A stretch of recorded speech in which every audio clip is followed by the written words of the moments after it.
Hello everybody and welcome once again to another long-awaited episode of Touchdown Point. And today we're going to discuss the initial call in the air. Now first of all, what is the initial call in the air? Well, it's a call that you will make once you have changed frequency, and it's the first one you'll make to the new air traffic service that you're talking to. So for example, you take off from an airfield, you're flying away from the airfield, and you decide then you're going to change frequency. It might be to a radar unit, might be to another airfield, or it might be to a flight information service unit which serves that flight information region, such as London or Scottish. Once you have changed frequency and you're going to introduce yourself to this new unit, this is the call that you will use. And I'm going to show you a couple of examples here, specifically of the initial call in the air requesting join at an airfield. Now, I say this is specifically for requesting join, however, the initial call in the air format is exactly the same for whatever call you're making if you are introducing yourself to this unit. So general rule of thumb, you've not spoken to this unit, or you have left their frequency to go to another one and are now returning to this frequency, and technically to them you are off frequency and coming back onto the frequency. You need to reintroduce yourself. So we'll use this format for the call.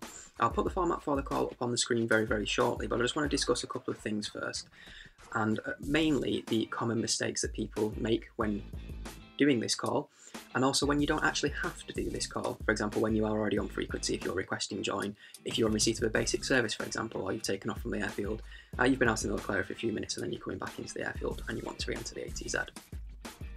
So more on the generic initial call in the air, what can it be used for? Well, it can be used for requesting basic services or traffic services, so part of the UK Flight Information Service Suite, or commonly known as SOCAS, the air traffic services outside controlled airspace. It can be used for maps penetration, it can be used for zone entry, and it can be used when inbound to an airfield. So the initial call in the air requesting join, when shall we use this? I've already mentioned we are off frequency, so we have flown to another airfield, or we are actually on a local flight, but we've left the frequency of the airport that we want to land at. So the first thing we want to do is introduce ourselves, and we do that by calling the ground station first, using their full call sign, including what kind of service they provide, whether that's information or approach or tower or radio. We then use our call sign in full, again, even if they already know who we are from, say that you've left the airfield 20 minutes before on a local flight, we still need to use our full call sign to reintroduce ourselves, and then followed by the request for join. It's as simple as that. So I'll give you an example.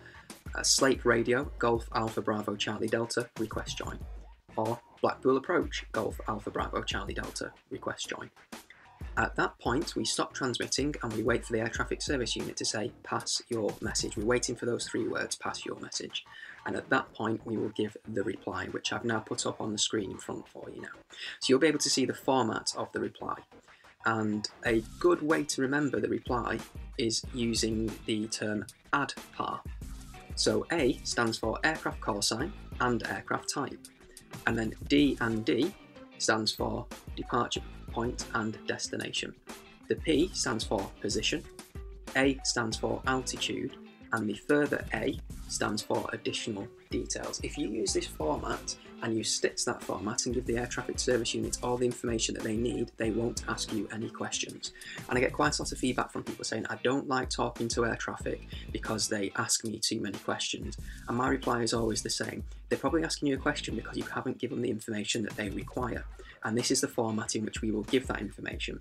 Reason being, the air traffic service unit, whether that's the controller or the FISO or the air ground operator, is expecting it in that format because that's the order they will write it down. And it basically makes sense, doesn't it, that you have your aircraft call sign and then your aircraft type, then your departure point, then your destination, and your position, your altitude, etc. That all makes sense that it comes in that order.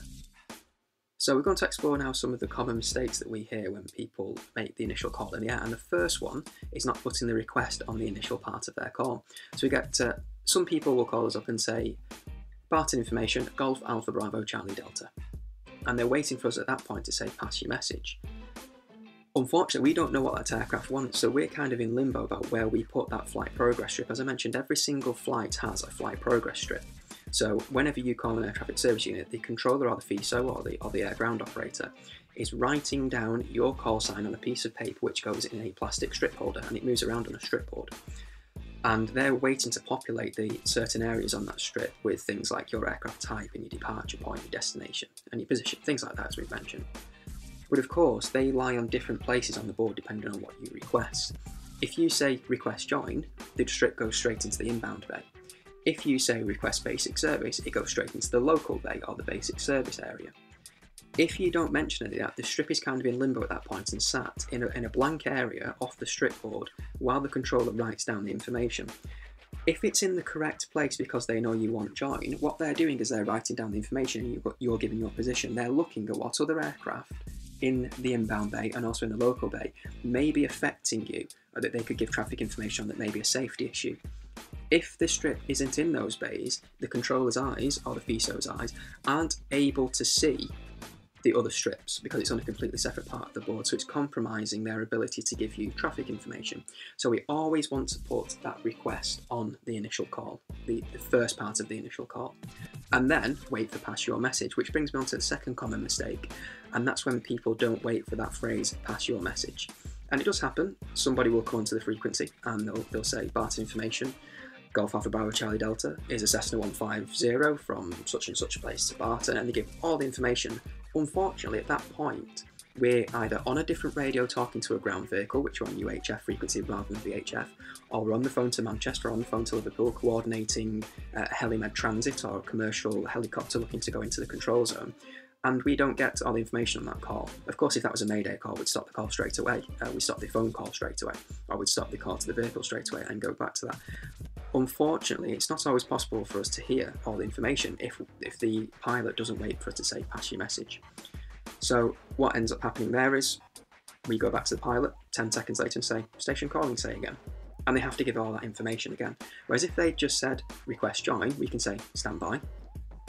Then we go back to the aircraft and say, pass your message. And we get in the call sign, the aircraft type, departure point, say all that information. And it's just using the same format, it's just been 10 seconds of standing by. Another common mistake as well is incorrect position reports, or omitted position reports and omitted altitudes as well. We need to know where an aircraft is so we can give relevant traffic information, particularly if the aerodrome doesn't have radar. So think about an information service or an approach service or a tower service. A lot of them don't have a radar or secondary surveillance data to refer to give you any traffic information.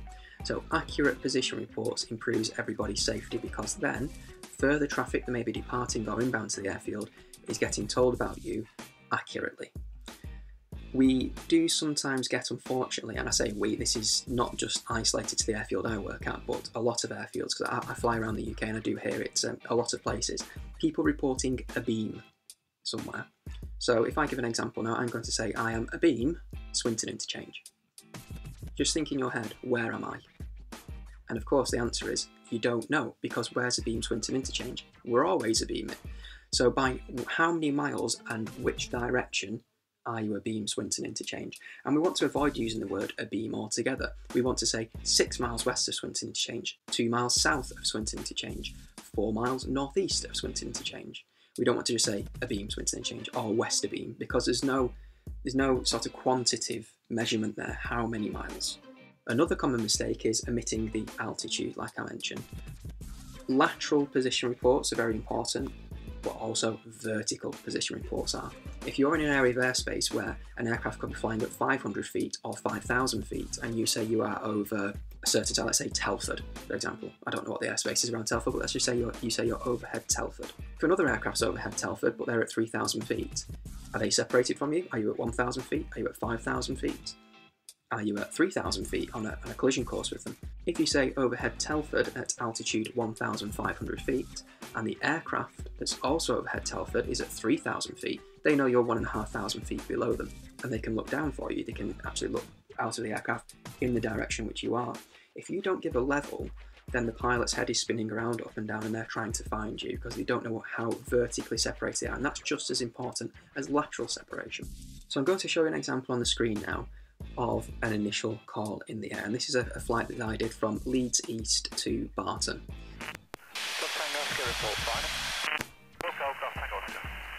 Barton information, Golf Charlie India Romeo Zulu, request join. Golf Charlie India Romeo Zulu, Barton information, live flash message.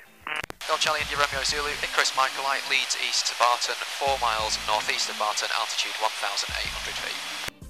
Golf Romeo Zulu, runway Nice 26 left, circuit right hand, QFE 1017.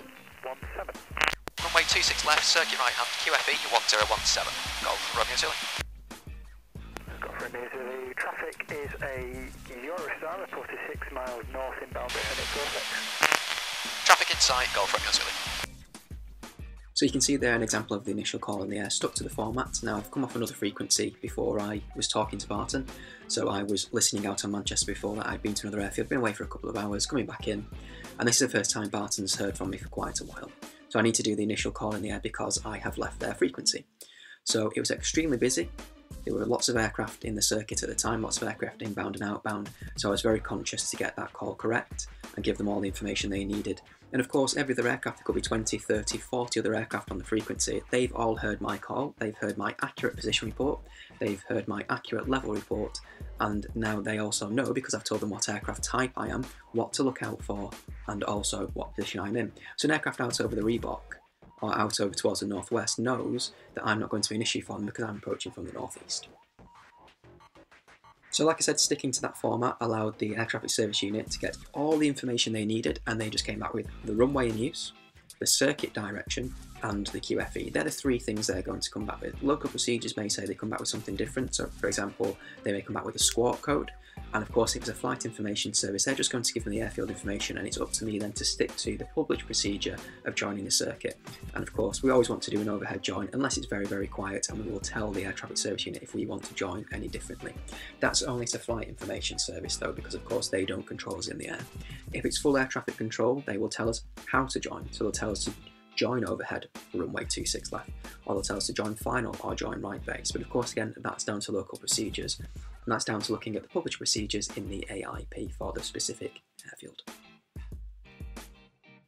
So now we're going to have a look at an example of when not to do the initial call in the air. And the rule is very simple. If you are already on frequency, you have already passed all these details through an initial call in the air, so you're getting a basic service and you're out in the local area, or you've taken off from the aerodrome, you've passed all the information on the ground that you're going for a local flight, you reported leaving the circuit, and the air traffic service unit said you're on a basic service. So an example is you take off from Barton, you leave the circuit to the northwest, you fly around the northwest for 45 minutes, even 50 minutes, 60 minutes, however long, but you haven't left the frequency. But the rule is that if an air traffic service unit has abbreviated your call sign, then you can abbreviate your call sign. So if you've done the initial call on the ground, which is the episode before this, if you want to go back and watch that, that's of course on our website and on YouTube.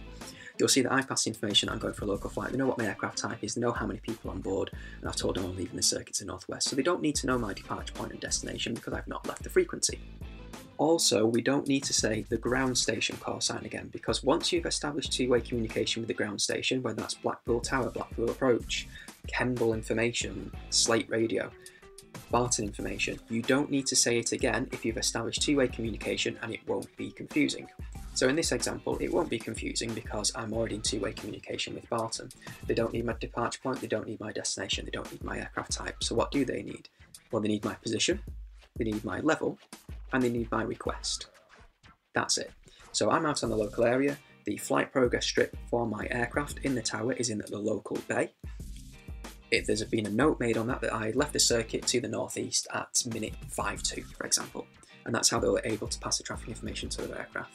Now, I just need to tell them call sign, so Golf Delta Alpha or Golf Alpha Papa, Golf Charlie Delta. Position, Swinton Interchange. My level, 1,800 feet, and my request for join, because we're already on the frequency. Let's see an example of that now. Golf Alpha Papa, 1 mile west of Swinton Interchange, altitude 1,800 feet, request join. Golf Alpha Papa, runway 08 left, circuit left hand, QFE 1005. Runway 08 left, circuit left hand, QFE 1005, Golf Alpha Papa.